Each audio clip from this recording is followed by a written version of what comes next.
Test.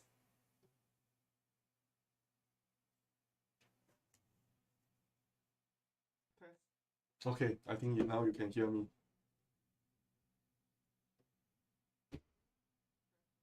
Okay, I think now you can hear me.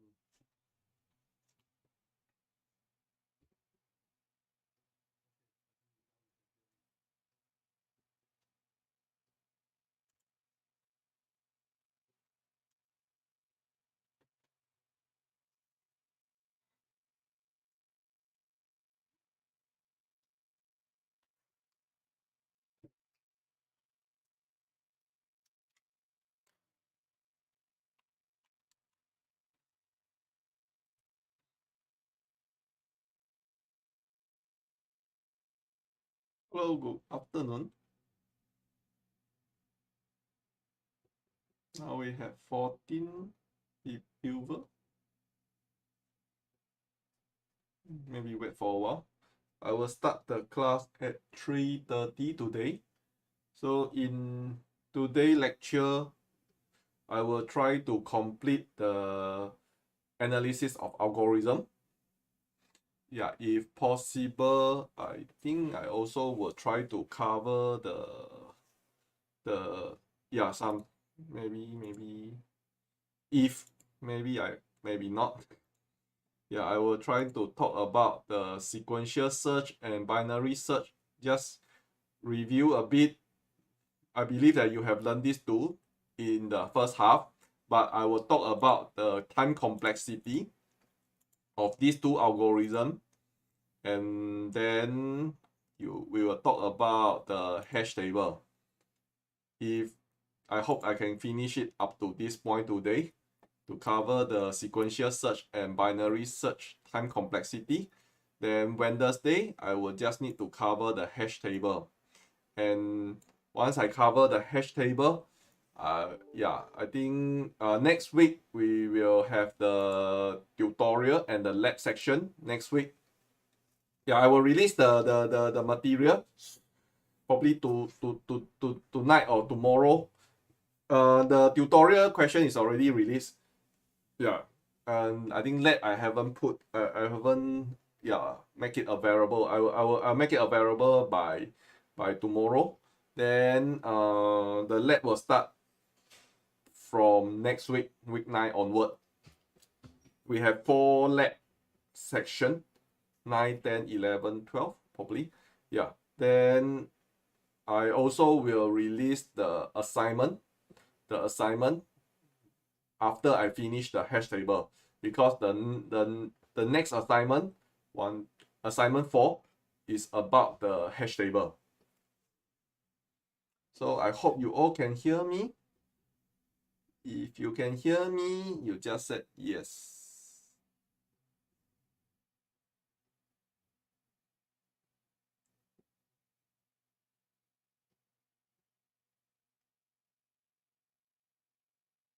Yes, good.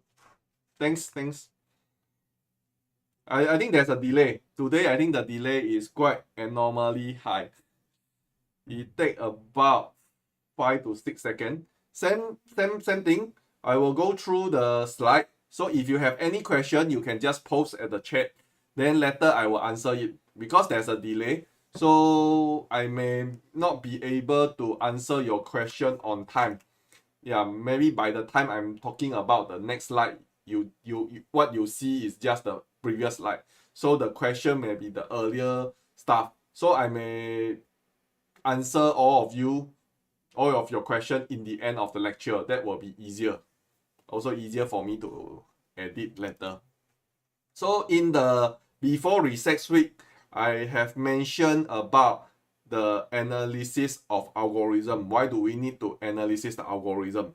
Yeah, and you very soon you will find that when you analysis any algorithm, we are not really interested about the exact time you take, because we don't really know which computer, how powerful the computational power you have in your computer. So we don't know how much time you need to take in each primitive operation. But actually we more interested about the order of growth. how many operations you need to execute in this algorithm. And we are interested about the order of the number of operation. The order is the, like in here you can see the example in this diagram. You can see that, yeah, if your algorithm, the number of operation is n factorial, I don't care behind got how many constant or whatever. Once it's the n factorial algorithm, the order of growth, such an order of growth, your problem size increase a little bit, the operation you need to take definitely will exponentially grow very fast. And if it's the 2 power to n, 3 power to n, this kind of exponential function, if your algorithm, the number of operation is in this order, then you will find that initially is quite slow, but 2 times 2 times 2 times 2, when your problem size is grow, it's also very scary. Just a little bit more than 10, you already go to this position already. Compared to 13 log n, the linear, and 13 log n in this example, linear function or logarithmic function, these two are, the growth is very scary. So we only need to worry about the order of growth. It's sufficient already when we analyze the algorithm. Yeah. Then we also told you the constant you may need to you can ignore, like this example 13n squared and 13n squared plus 100. Initially there's a difference, but when your problem size grow beyond 10, 100, 1000, actually this plus 100 is nothing. And also you will find that compared to 130n squared and 13n squared, yes, these two, if you have two algorithms, one is 13n squared, the other one is 130n squared. Yes, 130n squared is 10 times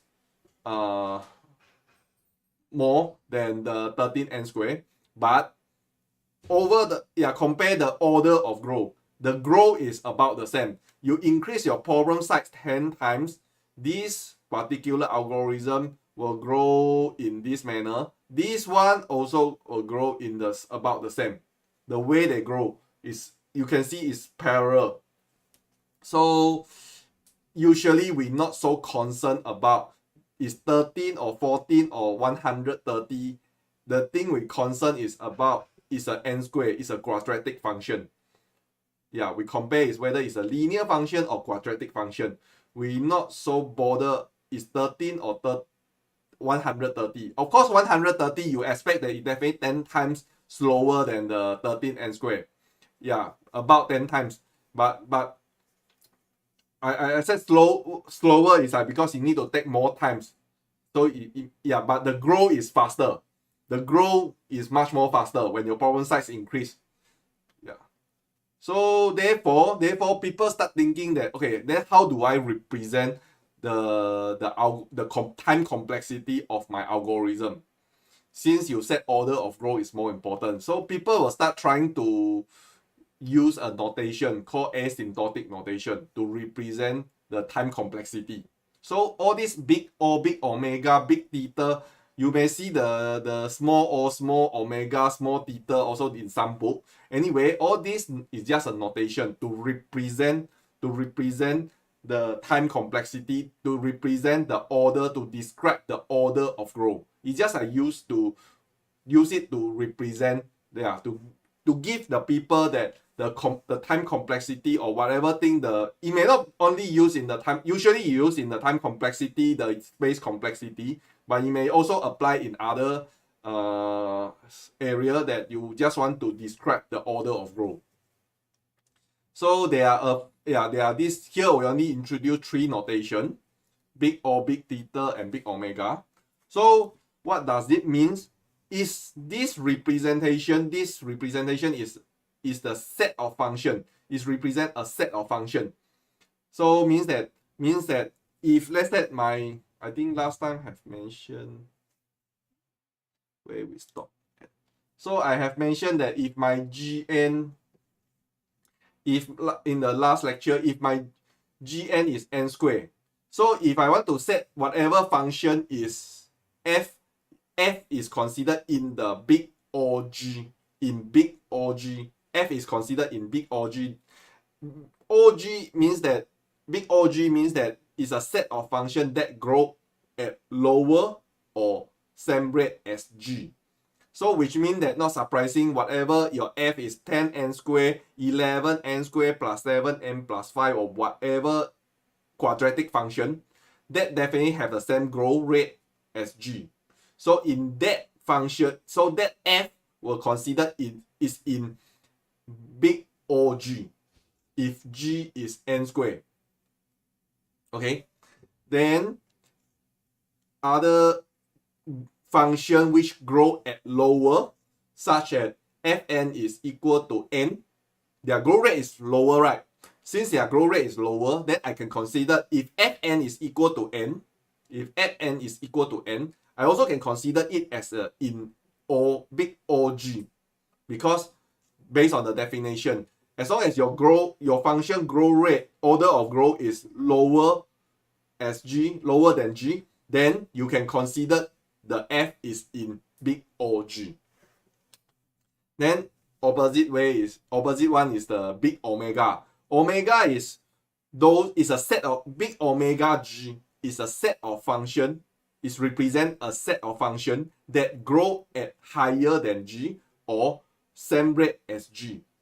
Which means that, again, if my gn is n squared, not surprising that those 10n squared, 13n squared, 11n squared plus 7n plus 5, whatever quadratic function, definitely is in big omega g. Those functions definitely in big omega g. Then other than that, n cubed, 2 power to n, e power to n, anything, their growth rate is higher than the g.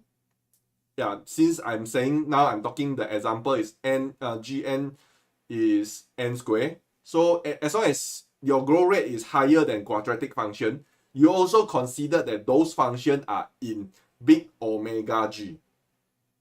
Then what is the big theta? Big theta is those functions that growth rate must be same as the g. Which means if you are the quadratic function, only those functions are quadratic function, 10n squared, 11n squared plus 7n plus 5, 13n squared, 130n squared, whatever you name it, as long as it is a quadratic function, then you can only those functions you can consider it is in big theta g. Okay, so let me switch back. So if based on, okay, all these are defined by some mathematician, so not surprising they have given some definition.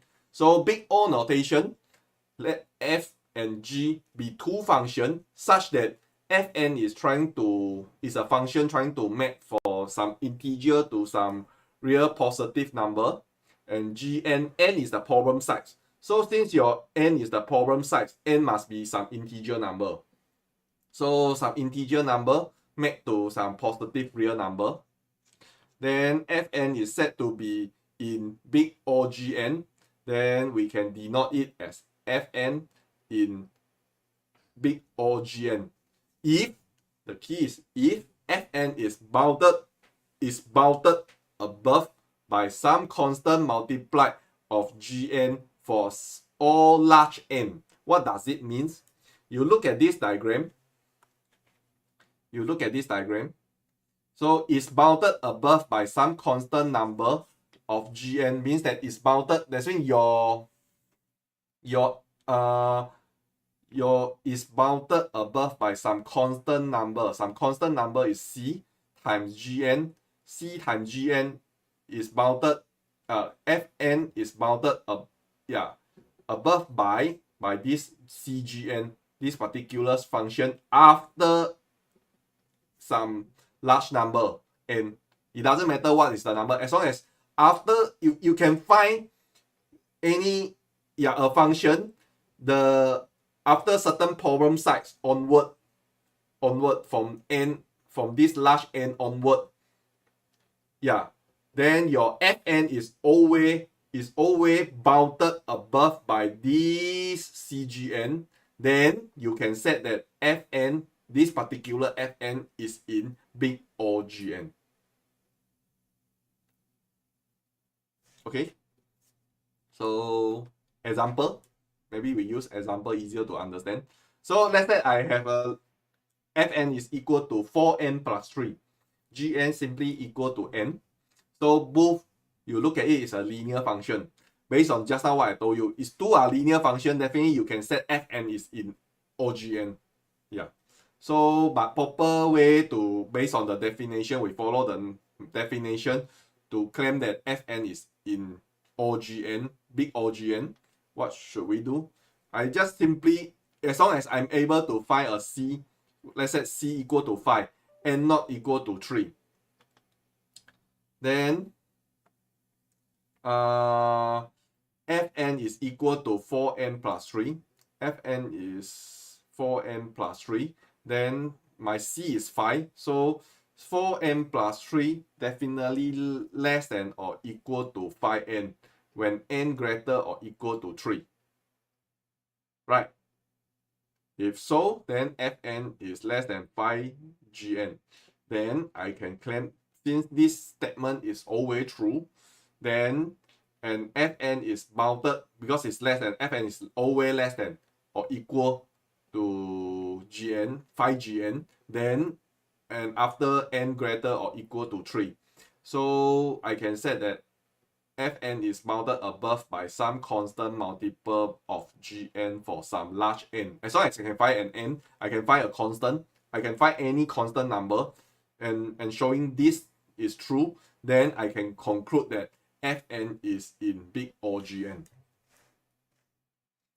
And later you will find that in computer science, yeah, people will just, for their convenience, they just simply write Fn is equal to big OGN. But from mathematics point of view, I have to remind you that because big OGN represent a set of function, Fn is a function, big OGN is a set of function. Yeah, this representation is just like in computer science, in computing, people find convenient, they just simply write equal. But more precise, correct representation should use this notation. Fn should be in or big OGN. But usually you find that all the computer science book, they are just simply set Fn is equal to big OGN only. Or just tell you the algorithm is big OGN. But supposed to be is in big OGN. Yeah, it's because big OGN represent a set of function. But later you will find that we will just simply set equal only. Yeah, just take notes. So yeah, you can see both are the linear function. What does it mean? Which means that when n equal to 3, then your Fn is always below, after that your Fn is always below 5, this 5gn is always below 5n. Yeah. So that means that the F is in big OGN. Okay. Another example. Now we show another case is like F is a linear function. Gn is the cubic function, which is n power to 3. Which means that Gn will grow much faster. The order of growth is much faster than the Fn. So definitely Fn is in big OGN. Well, I can easily find based on the definition, I can easily find a constant C equal to 1 and not equal to 3. Then you will find that 4n plus 3 is less than or equal to n cubed for any n greater or equal to 3. Yeah, for all, the definition for all large n, for all, this means for all n greater or equal to 3. Yeah, if this statement is true, then you can conclude that Fn is in big OGN.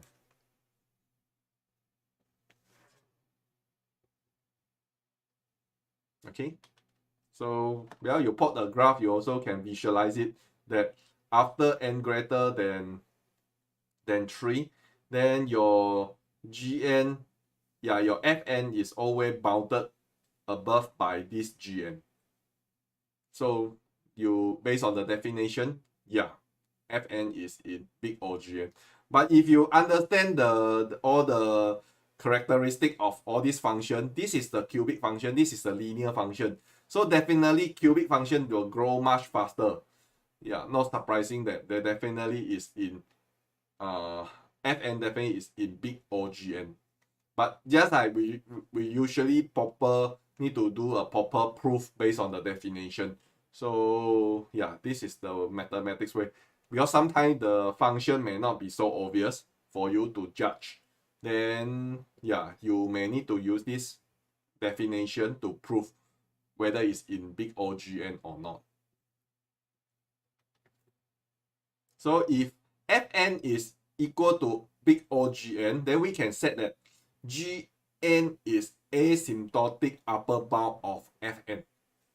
Yeah, Gn is asymptotic upper bound of Fn. Another way, you will find that sometimes may not be easy to find the constant, or you can't find the constant at n to find out how it fulfills. Maybe sometimes it's not easy. There is another alternate definition, which is trying to let the f and g be two functions such that fn is some integer made to some real number, positive real number. Gn is some integer made to some positive real number. Then we can take the limit. We take the limit n go to infinity, fn over gn. Because you can think about it, if gn is grow much faster than fn, or gn is same growth rate as fn, no matter which situation, this ratio, when limit n go to infinity, it cannot be go to infinity. It's not possible to go infinity because gn can be grow faster or same rate. Then this ratio definitely cannot be go to infinity. It's either constant or zero. It's either some constant number or just simply zero. So if you fulfill this criteria, that means that Fn is in big OGN. You can simply set Fn, or you just simply, in computer science, that simply set Fn is equal to big OGN. You can try, given two linear function, I just take the ratio. Yeah, you take the limit. So this one is 4. I think I make a typo. Yeah, sorry. I think I make a typo. There's no... I make a typo. Yeah, there's no... This one... let me... Okay. Don't have this. 4n plus 3. My input should be 4n plus 3. Don't have this. Yeah. My Fn is 4n plus 3 over n. Gn is n. So 4n plus 3 over n, the limit, so should be equal to 4. So 4 is less than infinity, yeah, so I can make the conclusion. Another example, when your Gn, not surprising, Gn is a n power to 3, the growth is much higher, then this one will give you 0 for sure. Because this one is already n cubed. Yeah, I think this one also another error. Yeah, so this one, you take the limit, yeah, it definitely give you 0. So I also can make the conclusion. So where does the 5? Okay, just now there's someone asking, for example, on Gn is equal to n cubed, where does the 5 come from? Is the constant c. In the definition, in the earlier definition, yeah, is the constant c. I give one. I set one. I let. As long as I can find a constant c, n naught to fulfill this statement, then I can conclude that Fn is in big OGN. As long as I can find one, I just need to find one example fulfill this criteria, is good enough already. Okay, then I can make a conclusion. Yeah. Is it more appropriate to write this definition, limit n equal to constant, or limit n go to infinity, Fn go equal to, since infinity is not the real number,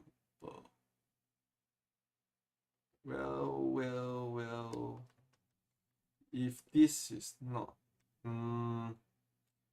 well, you I think maybe, yeah, you can set so it's a constant. Yeah, in short, in fact, I don't need to set is 0. As long as I set it must be constant, then I need to set C cannot be, yeah, C must be a real number.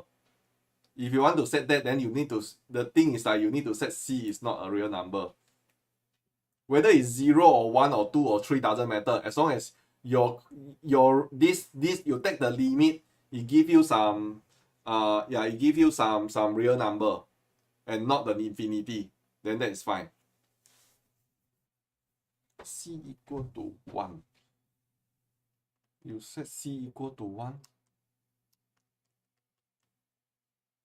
Yeah, that's why I think there's some delay. I don't know which one you refer to. C equal to 1. Where is the C equal to 1? When you set C, yeah, this one also same thing. Again, all these thing is the C and the N naught is I find out one. As long as I can find an example showing that any arbitrary C and the N naught, then they fulfill that statement if Fn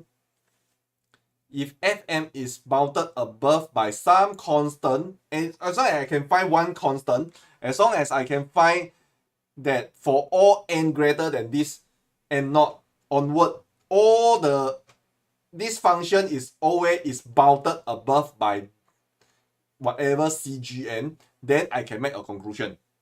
That is what it means. I'm trying to interpret what does the definition means only. Gn is n cubed set to 1. You set to 5 or whatever, as long as you can find a constant, it's bounded, then you already can make a conclusion. Whether you put 1 or 5 or 10 or 200 or 100, yeah, it is okay. So 0 is a constant, 1 is a constant, so it's a constant number. So usually we write O1. If the computational times, if you recall that earlier we have some example, you just calculate some formula, one line only. Then like arithmetic series, there's a formula. You can just substitute the problem sides to that formula. You can find out the summation of 1 to n. Then yeah, such thing is a constant. The complexity is constant. Then normally we write O1 instead of O0 is a bit weird. But if you want to set, so I would say that 0 is a constant, 1 is a constant, all these are constant number, then they should belong to the same category. Where does the 5GN come from? Again, 5 is I define one. Again and again, this one, I think this is also I think you are talking about this, is it? Maybe I think this one I make a typo, sorry. Yeah, I think it's the earliest, I take from the earlier slide. So in this case, n cube is Gn Fn, so should be Fn less than or equal to Gn. Yeah.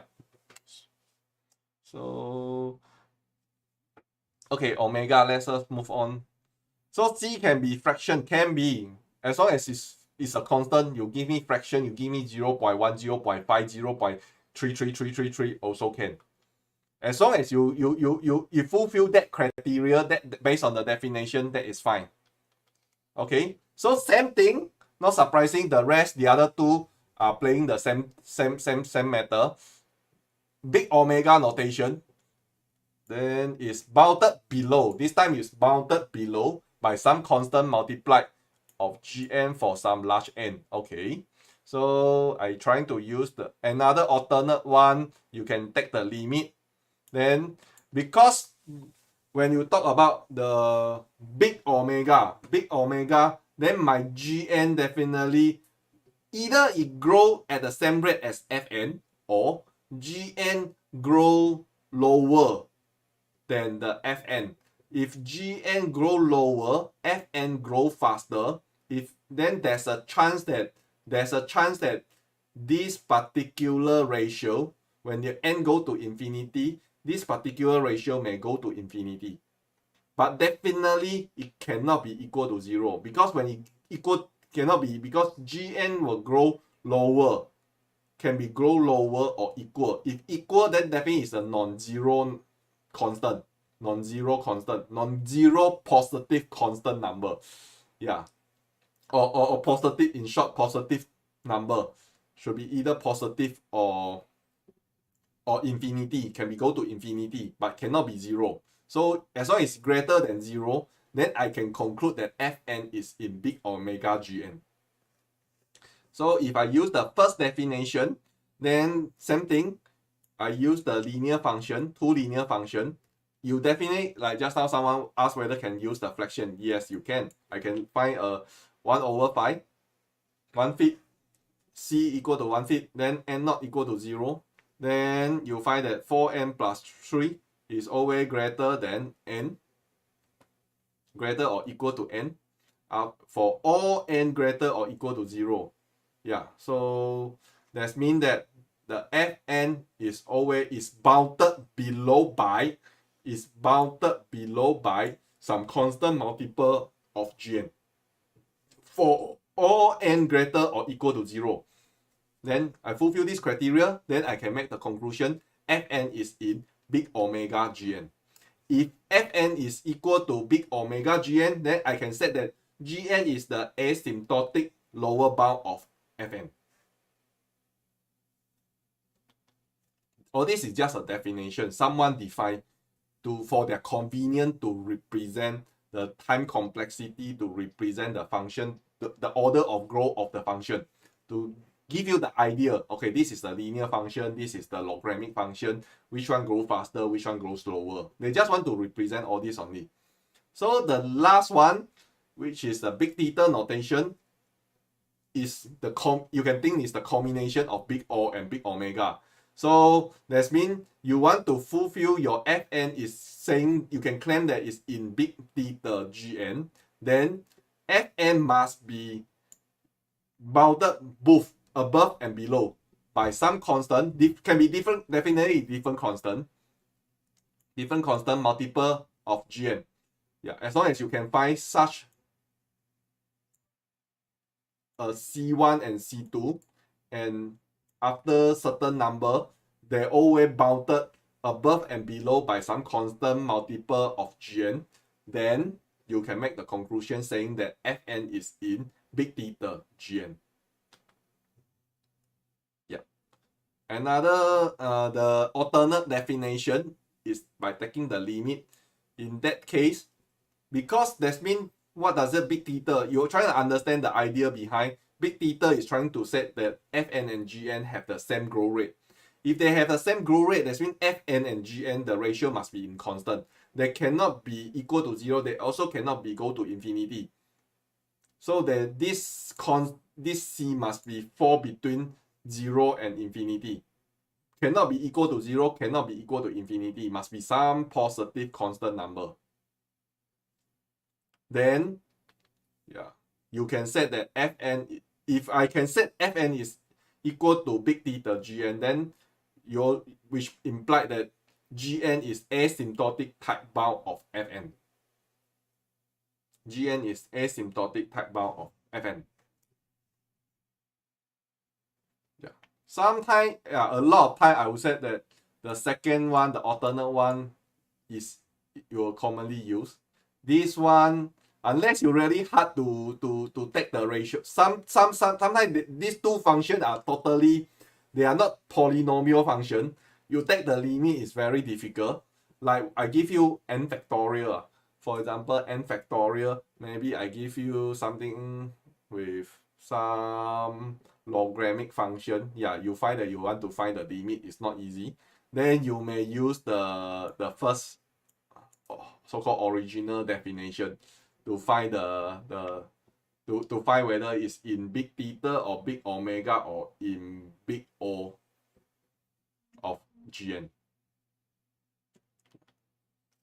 So summary of this limit definition, if you can claim that Fn is in big O Gn, which means their ratio, the Fn over G, you take the limit. Then you can claim that this one, either they are 0, either this one is 0, then you can say it's big O, or it's a constant, but not 0, not less than infinity. So in fact, anything if it fall in this category, means that actually it's the title bound. The definitely is a big theta. Once it's a big theta, not surprising that you can set Fn is also in big omega. You also can set that Fn is in big O. It's not wrong. Yeah. Then the infinity. If it's an infinity, then you only can set is a Fn is in big omega Gn. But okay, what I would like to highlight is that if it's a constant, of course the best answer should be this, because this one is give you the most precise representation. Because you tell people if your answer is C, actually you know that they have the same growth rate. The better representation is big theta. Of course, it's not wrong to set it's big O or big omega. Just like when you tell people it's big O or big omega, people not too sure that whether you are talking about this algorithm is in this case or this case. Yeah, your representation didn't well represent the actual things you know. Yeah, so I would not say it's wrong, but just like this will be a better answer, more precise. If you get the limit is a constant and a positive constant number, it's better to set is in big theta Gn.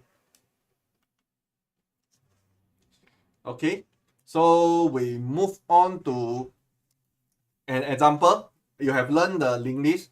When you do the linked list, the search on the linked list, the time complexity of the sequential search is a kind of a sequential search. So what is the time complexity? When you trying to search a linked list, not surprising that you need to search all the element in the linked list, and you need to search each of them once is good enough. You just simply check in this algorithm. In short, you are just trying to check whether the key is in the first item, whether the key is in the second item, whether the key is in the third item or not. Of course, not surprising that every time you may get different number of search. Sometimes you are lucky, you just need one search. Sometimes you are unlucky, you search through the whole linked list, you still cannot find the answer because the key is not inside. And so in such a situation, you expect that you want to analyze the time complexity. You expect we want to know the best case, worst case, and average case. Because every time your time complexity are different. Sometimes you are lucky, which is the best case. I have told you, yeah, you just need one search, you got the answer. So no doubt that the time complexity of the first one is constant. You just need to search C1. Okay, then you don't even need to enter this while loop. You don't even need to enter this while loop. You will straight away and is equal. Then you don't need to carry on. So the computation time is just C1. So you only need to run like a constant operation. You will get the answer. Then the time complexity of the best case scenario in sequential search is big theta 1. Okay, worst case, what is the worst case? Now I'm trying to assume that the search key is always in the list. You definitely in the list. So what is the worst case?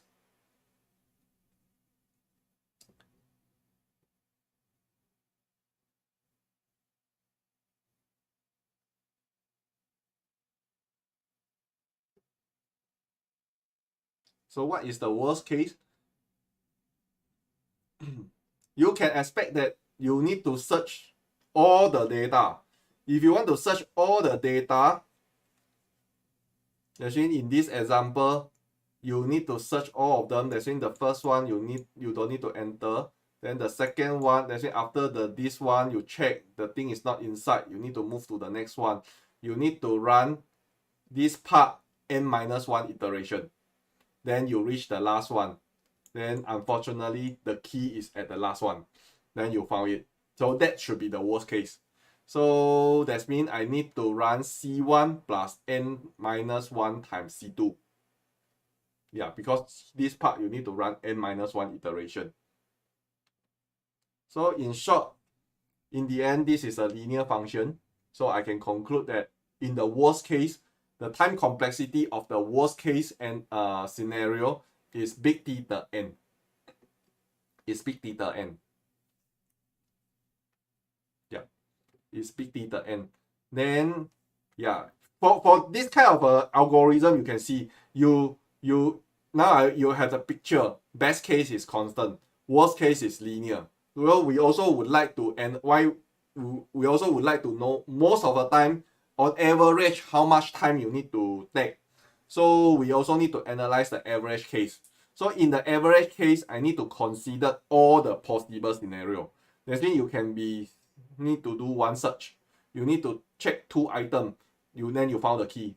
If the key is at the second item, you also may need to search. There's a possible scenario you search 3 times. In this example, you also can go to 4 times. So, and let's say all the key can appear in any location and they have an equal probability. Makes sense? Normally that should be the case. Every item have equal chance. Then you can see that the first one you need to take C1. You just need to take C1. Then if you need to do 2 search, then it should be C1. Then this one you run 1 iteration, you found the key. So C1 plus C2. If it's need to find it's a third item, then it's C1. You still need to run C1 plus 2 C2, and so on and so forth. The worst one is I mentioned just now. The last one is C1 plus n minus 1 C2. So these are all this one are all the possible, the number of operation you need to take in each possible case. Then we want to know the average. Just sum it up. Then average, I got n item. That means I got my problem size is n. I just divide by n, average. So we can write it in this form if you want. Summation form. Easier to write the series. Then you just trying to find out what is the answer. C1, all the C1, that means then should be NC1. Yeah, every time you need to plus C1. So it should be NC1. Then this part, the C2 part, the first one is a 0 C2, 1 C2, 2 C2, 3 C2 to n minus 1 C2, which is a arithmetic series. Since it's an arithmetic series, yeah, so that means it's a 0, 1, 0 plus 1 plus 2 plus 3 plus 4 plus 5 to n minus 1. This is the arithmetic series, which means that this part should be, I have n term, so should be n over 2. The first term is 0. The last term is n minus 1. Then, okay, this part is cancel, should be C1, not surprising. Every time you need to take C1. Then plus C2 over n. Then this part is n over 2. First term is 0. Last term is n minus 1. The formula, arithmetic series. Yeah. Then you can simplify it. Then should be C2 over 2 plus times n minus 1. Anyway, in the end, you will find that this one is a linear function. That's why I said all the constants actually not important. In the end, this one is a linear function. So I can conclude that average case, the time complexity of sequential search in average case scenario is big theta n. It's big theta n. Yeah, I will consider when it's not in the list later. So it's in the big theta n. And also you can use intuitive, you also can think about it. Sometimes it's 1, sometimes you need to search 2, sometimes you need to search 3, sometimes you need to search the n. Average should be n about n over 2. So you can see from here, you also can notice that actually it's about n over 2. Yeah, average is you search half, you will get an answer on average. Sometimes you search less than half, sometimes you search more than half. Yeah, or average should be this. So whether it's half or n, yeah, it's a linear. So in the end, it's big theta n. So take note that here I use the big theta 1, big theta n here is because I'm talking about that particular scenario. That particular scenario only can be, when I talk about best case definitely is constant. Then of course you can set big O1. Look like some book also, some online also tell you big O1, big ON. Yeah, but more precise representation, since I only talk about one case, and this particular case definitely is linear, then of course I can set big theta n. That is just like, it is a better representation. Yeah, I cannot set you are wrong if you set it's big ON. Just like this is not the best representation, since you know that is definitely is a linear function. Why not you just simply tell me it's big theta n, more precise. Yeah, so that is always people confused. If today I'm talking about what is the time complexity of sequential search, I didn't ask you best case, worst case, or average case. So yeah, sometimes it's constant, sometimes it's linear. If I just want you to use one representation to represent the whole algorithm, the time complexity of this sequential search, then sometimes it's constant, sometimes it's linear. Then the best representation you can use is big ON. But if I'm talking about particular scenario, and this particular scenario definitely is, worst case definitely is linear, then I think better is use the big theta n. Although it's not wrong to set big ON. Okay? So that is the time complexity of sequential search. Not yet. I think I only talk about when the key is in the list. So there's someone asked what happens when the key is not in the list. So if the search key A is not in the list, again, then you need to search through all the way till the end. That means you need to run one more iteration and to end the story. So the worst in that case is C1 plus N C2. So it's still linear. And then since the probability of the search key is in the list is unknown, so we don't know whether it's in or not. So unless you know all the possible data you can put in the linked list. Otherwise, it's very hard to know whether it's, what is the probability. So generally, but anyway, if I need to know the probability is in the list and the probability not in the list.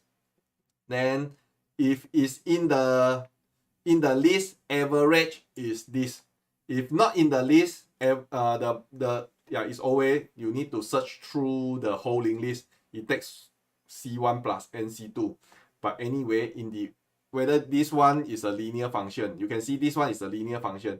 This one is also a linear function. Then I can conclude definitely. I don't need to really bother the probability, because what is the probability in the end? Both is in the list or not in the list, both are linear.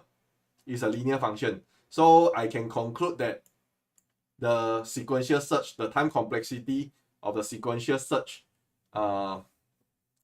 is in big theta n. The average, I will set the average case. I'm talking about average case. Yeah.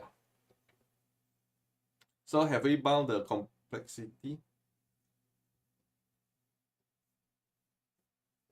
Yeah, but this one is always linear. I already show you it's linear. So well, you can go and prove it. This definitely is bounded, is type bounded, because this one is a linear function. Yeah. Of course, okay, if you really want to follow the definition, yes, you're supposed to go and prove it. Yeah, here I skip the step. Yeah, you want to prove it. Yeah, but I look at it, it's like a linear function. I expect that you go and prove it, you will get the answer. Answer is still, it's the theta bound. Okay. So for the linear one, this one okay, show you already. Okay. So not surprising that this kind sequential search. You need to search all the items, and all the data are not sorted in order. You have no other choice. You have to check every single one. You want to search the data, the key is in the linked list or not, you have to search every single one. Yeah, so it's a kind of a very naive approach or brute force approach. You search through each item. Usually this kind of algorithm should be in big O(n). The time complexity should be in big O(n), because you need to check every item, and normally you just need to check them once. Yeah, whether it's you store in the as a linked list or an array, or is as a tree structure, binary tree, you need to check every node once and then you need to check through all of them. There's a probability that you need to check through all of them, and then in that kind of a situation, it's very likely that you need to take linear time to search it. So how can we improve it? As I already said, it's not in order. So if I put them in order, then it can help. When I search one guy, I can easily eliminate half of them, right? That is what you learn in binary search. Yeah, that one later I hope probably on Wednesday I will talk about it. Okay, so let me finish this part. Okay. Yeah, so asymptotic notation. So sometimes you find that in computer science, they may just simply, set this, if you have this function, or you can simply write it in this way, because this part is linear. Or if you have a tn over, you can, and recurrent equation, sometimes that this part is a linear, they may simply write big theta n, using big theta n. Yeah, although based on the definition, big theta, this asymptotic notation represent a set of function, but in computer science, a lot of time they just simply use it as a function straight away, to represent the order of growth. Well, usually it's still working, so people will just simply use it. Yeah, if it's a linear, can simplify right as a big theta n. So if your function is you find that this part is a linear function, you can simply write a big theta n. Because when you talk about the time complexity, as I mentioned, eventually you're only concerned about the order of growth. You don't really concern so much what is the exact linear function. So people find that it's no longer important to write 3n plus 1, then they just simply write big theta n. But when you derive the time complexity, like those just now you see those derivation, it's good that don't too early to write the big theta. You may make mistake, because later when you're trying to simplify, you simplify too early, later you may get the wrong answer. So usually I would say I will try to go as far as I can. When I reach certain point, I already get the answer, then I would use a notation to represent the answer. Normally I try not to too early to simplify it. There's a chance that you when you derive, you make a mistake. You simplify too much. Yeah. So there are a few ways to simplify some simplification rule for the asymptotic analysis. So if your Fn is in OCGN, so C is some constant greater than 0, then you also can set Fn is equal to OGN. Then Fn is in OGN. If Fn is OGN, Gn is big O Hn, then actually you also can set Fn is big O Hn. Because this one is bounded, Fn is bounded by Gn by some constant number. Then Gn is bounded above by another Hn. That's why Hn is growth much higher. So not surprising, you can make this conclusion. Yeah, for example,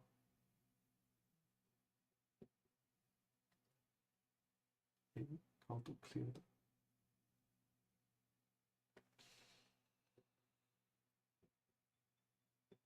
Okay, So Fn is 2n, Gn is n squared, Hn is n cubed. Of course, you can set so. So Fn is in all Gn. Of course, Fn and now Gn is in all Hn. Fn also in all Hn. Another scenario is like you have two function f1, you have some two algorithm, or the time complexity f1 is in all g1n, then f2 is in all g2n. Then you run the first one, then plus the second one. In the end, what is the time complexity of first algorithm followed by another algorithm? The thing is depend which one bigger. So you can conclude all is the maximum G1 and G2. So if you have first algorithm is linear, the second algorithm is logarithmic, then conclusion overall this whole algorithm is a linear. Logarithmic is the growth is too low compared to linear. So this one actually can negligible. So that means the second one can be negligible. Then if f1n is all g1n, f2n is all g2n, then it's like something like you have a nested loop. The inner loop maybe is the f2, then the outer loop is f1. So overall you need to run these two, then it's f1 times f2. Then you also can set is equal to all g1 times g2. For example, you have an algorithm which is 3n squared, and probably maybe the outer loop is logarithmic. Then overall is n squared logarithmic n. Okay, so that is how simplified. Other property you can use on the big omega big theta is reflexive. Fn is equal to big O Fn, of course. Fn is in big omega Fn, of course. Same linear and linear, Fn is in big theta Fn, of course. Then another one also can use in all same thing, omega big omega big theta, this one okay one. Then another transitive of big omega and big theta. So if Fn is equal to big O Gn, Gn is just now what I show you, equal to big O Hn, then Fn you can conclude that is also equal to big O Hn. Same thing for omega and big theta. If Fn is equal to big theta Gn, of course Gn is equal to big theta Hn, then you can conclude that Fn definitely is in big theta Hn. In this kind of a situation means that Fn, Gn, Hn, they have the same growth rate. Symmetric only apply to big theta only. They must be in same growth rate. Then you can set Fn equal to big theta Gn. Then Gn, of course, also implied that Gn is also equal to big theta Fn. The rest not working.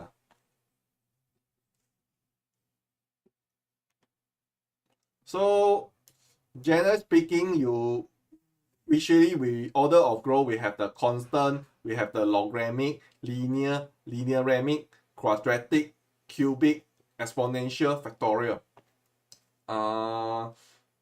Constant one, that means it's just like a formula, like just an arithmetic series. If you know the arithmetic series, the formula is n over 2, the number of term over 2, then multiply the first term and the last term. You know the formula. I don't care what is the problem size, how big the n it is, doesn't matter. Always just one formula. You're trying to find the midpoint of an array. It's just an index. You just do the formula, you can find out. So this kind of algorithm normally is in constant. Then logarithmic binary search. Later I can I think Wednesday I will show you the proof. That is a logarithmic binary search. Then linear search, or sequential search. You need to search n item, definitely is take linear time. So their order of growth is in linear. these two I will not discuss further because this one is in the next level, but just let you know, the sorting wise, the so-called the best sorting you can have is n log n. Yeah, insertion sort is not so good, so it take n square. Yeah, some not so good sorting algorithm will take n square. Better one is n log n, linear logarithmic. So those things very problematic. Is like you want to inverse a metric, actually it's very troublesome when your metric is bigger and bigger, or you want to inverse the metric. Yeah, this kind of algorithm maybe normally is in cubic. Yeah, and more difficult problem is like Tower of Hanoi. Let me show you Tower.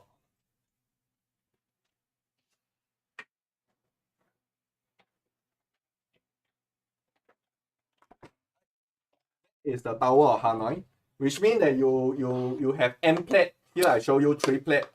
I need each time I only can move 1 plate to another tower, and I cannot put the bigger plate on top of a smaller plate. So I only can move in this manner. Yeah. So you can try to each time you need to move 1 plate. Yeah. I think I moved wrongly. Yeah. Okay. Should be. I need to move this guy. I need to move this guy. I need to move this guy. I need to move this guy. And I need to move this guy. I need to move this guy. I need to move this guy.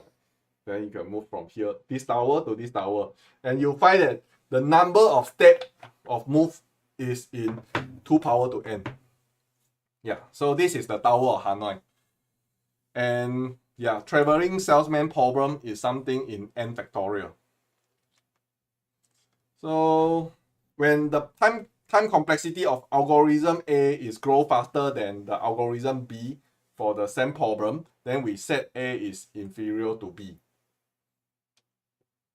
Okay, then the space, yeah, this one we don't discuss too much about the space complexity, because usually you just need to look at, you declare how many variable, you declare how many array, you declare how many linked list, how many things you store in the linked list stack tree, you will know that you use how much space. So is then you can represent, yeah, you just represent, if your problem size is n, you need to use 2 times, then it's 2n. Yeah, if you, yeah, your grow, if your problem size is n, but you need to form a metric n by n, then your problem size, your space complexity will become n squared. So this one is determine the unit, the memory you use, the storage space you use. Yeah, so that is a space complexity. Analysis will be similar to the time complexity. Time complexity, you really need to look at the algorithm, the whole algorithm, and figure out that you use how many while loop you use, whether you use any if else statement, whether you need to consider the best case, worst case, average case, and you need to consider whether you use any recursive function. If you use the recursive function, you may need to write now the recurrent equation and then solve the recurrent equation to find out the actual time complexity you on that particular algorithm. Yeah. So sometimes later when on Wednesday I will talk about the hash table. You will find that is a very typical example, which is the space-time trade-off. Because when we trying to improve our algorithm to certain point, then we can't further come out any algorithm. Some people may trying to use more space. I store more things, I store more information, I hard code all the possible case in and store it, and then make it as a lookup table or something like that. Then I can further accelerate my further improve my time complexity. That kind of a space-time trade-off is like you sacrifice more space, then such that you can improve your time complexity. Yeah, that's something we will talk about it in about the hash table on Wednesday. Yeah. So I think that is this part I'm going to talk about it today. On Wednesday, I will talk about the hash table. I think, okay, this first one I already talked about it today. So sequential search, I will not talk about it. I think when we talk about the binary tree, we have talked about the complexity is the log 2n, but I will quickly go through the time complexity on Wednesday about the time complexity, yeah, the exact derivation of the binary search. Yeah, so the time complexity. The key on Wednesday is about the hash table. Yeah, like just like I mentioned, it's a very typical space and time trade-off in the algorithm. We'll talk about the hash table. How do we improve our search from linear to logarithmic to use a hash table become a constant time? Yeah, like a lookup table, it will be achieved in constant time. Okay, that will be talked about it on this Wednesday. Let me answer some question. When do we know it is the big theta notation? Do we assume that it's linear? It is in linear big theta iteration. No. When do we use the big theta? When you're pretty sure that, for example, I'm talking about the time complexity. When I'm pretty sure that this particular algorithm in this particular scenario or this particular algorithm must be in linear, must be in quadratic, must be in logarithmic, then I can use the big theta notation. But if in some situation your algorithm may not always linear, the time complexity may not be always linear, then you cannot simply set big theta, because sometimes I'm lucky, I'm get the best case, then it's in constant time.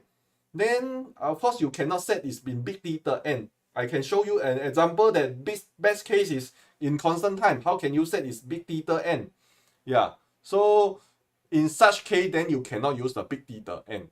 Probably you use the big O n is better representation.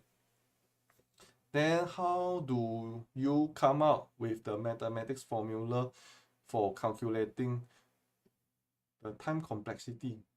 How do you come up? I don't get what is the formula.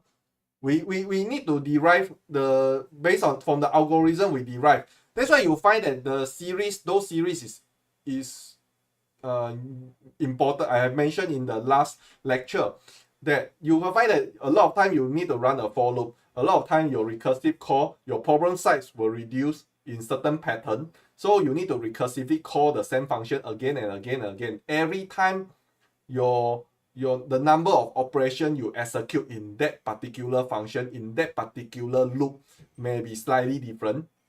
Then every time you need to sum up each time the number of operation in each iteration, in each recursive call.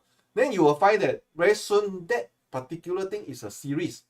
Then you want to solve that series to find out what is the total number of operation you need to execute. You need to solve the series. So those formula in the week 1 I already provide you the mathematics revision, and those things you're supposed to learn it in your poly and JC. Yeah. So what else I need to answer? How do we know if it's big O or big theta? Okay, this one I already explained to you. Yeah, if it's a title bound, must be in big theta. If it's not title bound, that means it's bounded above, then you use the big O. Then you can translate the limit definition to the word definition using. Can be epsilon delta definition, but here we not trying to talk about that. Yeah, we just simply apply the limit. If you want to all these things in the proper mathematics definition, yes, you're supposed to do that. Yeah. And also I think I need to point out that you will find that sometimes you may need to use the most important thing is not the epsilon delta definition. You will find that sometimes you want to take the ratio, you don't know, if you find that you cannot get the answer, you may need to apply the L'Hopital rule. Yeah, if you apply the L'Hopital rule, then that means you denominator and numerator you take the derivative, and then you may find out the answer. In some circumstance you may need to use it. So if it is linear, can I simply write yes? this one I already answered. Can you explain how the last get the simplified to big theta n square? The last one I give the big theta n square.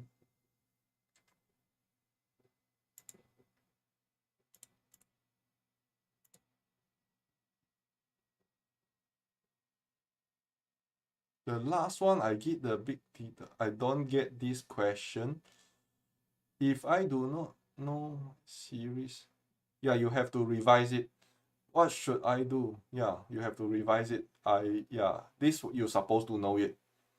For polynomial of degree k, then it is just big theta n k. Yes, you can set so. You take limit n go to infinity, fn over n square. If the limit is a positive real number, it is in big theta. Yes. Yes, I think, and prove your guess is right. Have to guess the bound first. Have to guess the bound first.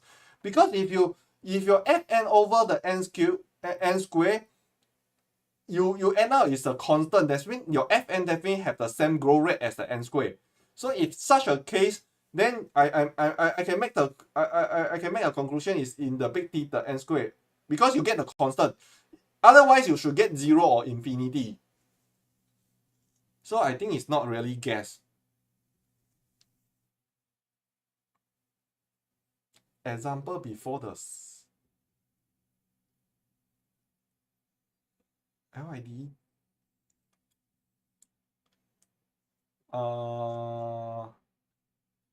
Which slide? I think that's all today. If you don't have other question, I will, yeah, you can leave this channel. The slide, I don't know which slide, 32, 33, before the sequential search or after the sequential search.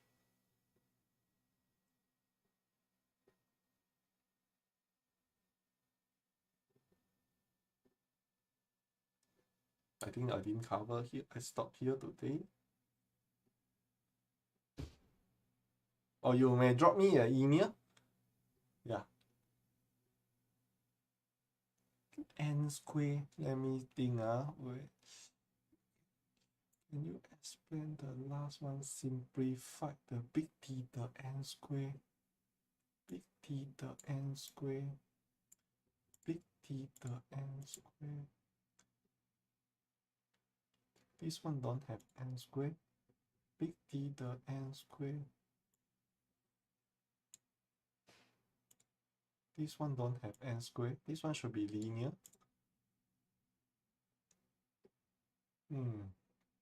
I can't find the one you mentioned. N square. Okay, so yeah, you can drop me an email if you have any other question. So I would like to end today's lecture here. Wednesday, I will focus on the hash table. Yeah, and I quickly go through the binary search, the time complexity of binary search for you. Yeah, but I will focus on the hash table on Wednesday class, and I will release the assignment after that. Okay, thank you.